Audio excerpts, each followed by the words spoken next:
So, you want to become a better putter.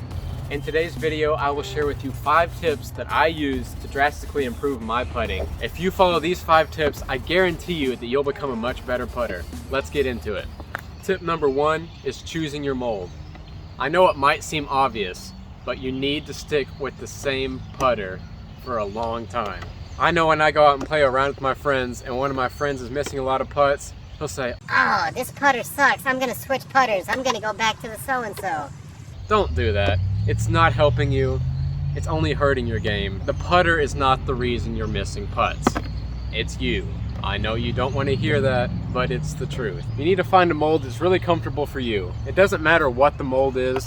I personally really like the Discraft Luna. It feels really great in my hand. Try around with a bunch of different putters until you find one that fits in your hand well and choose that one. And once you find the putter that you like, buy a stack of them for practice and stick with it. So tip number 2 is to reduce the amount of moving parts in your putt.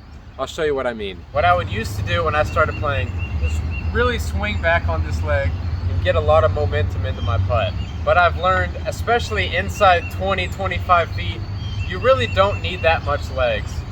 So here I am from about 15 feet.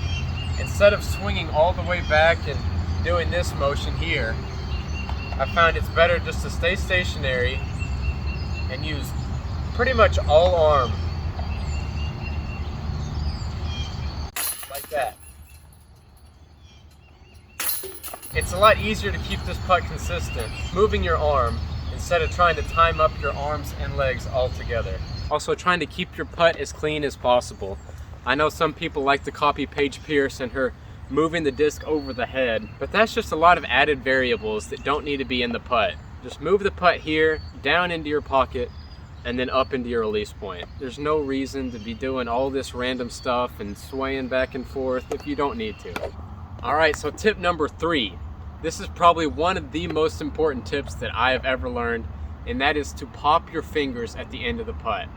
I know I said in the last tip to use mostly arm, but it's really not the arm that you're using to generate the power. It all comes in the fingers at the end of the putt. If you're always having a problem missing low on the basket, coming up short, or having really wobbly putts, it might be because you're not putting enough on it with your fingers.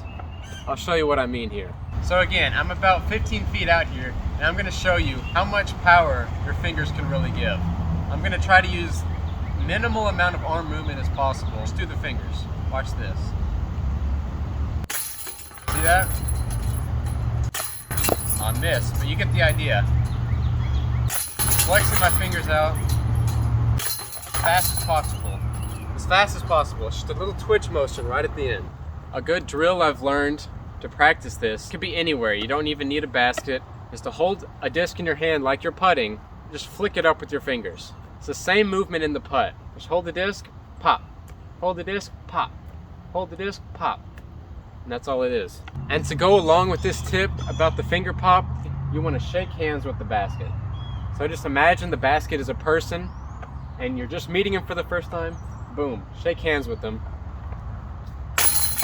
You want your hand to look like this after you putt. Hey, tip number 4 is the most important tip, and that is practice. I know it sucks, but you need to practice every single day if you really want to become a better putter. This is where you're going to develop the confidence on the green and consistency in your putt. Go out and mark a spot on the ground 15 feet from the basket and rep out 100 putts. Do that every single day. Write down how many you made, and I guarantee you'll see progress as the weeks go on. This is so important. Again, I can't stress this enough. Alright, so tip number 5, film yourself. You may think you're doing everything right, but then you take a video of yourself and you watch your putting form and you realize, hey, I'm not actually doing what I thought I was doing. So go out and buy yourself $15, $20 tripod. It doesn't have to be expensive. Put your phone up, film yourself putting. That really helped me a ton. You can also compare your form to the pros putting. Personally, I like to watch Paul McBeth I like to go and watch his form, how he's bringing the disc down, how he's releasing the disc, and all that. Or you can go study Ricky Wysocki or Eagle McMahon, but the pros are the best at it, so learn from them. Now to summarize what you learned. Step number 1, pick a mold and stick with it. Number 2, minimize your excess movements. Number 3, pop your fingers and shake hands with the basket. Number 4, practice consistently on a daily basis if you can. And number 5, film yourself and watch film of pros putting. If you do everything I told you today, I promise you will improve so much. Be sure to like and subscribe if you learned anything today, and I'll see you guys in the next one.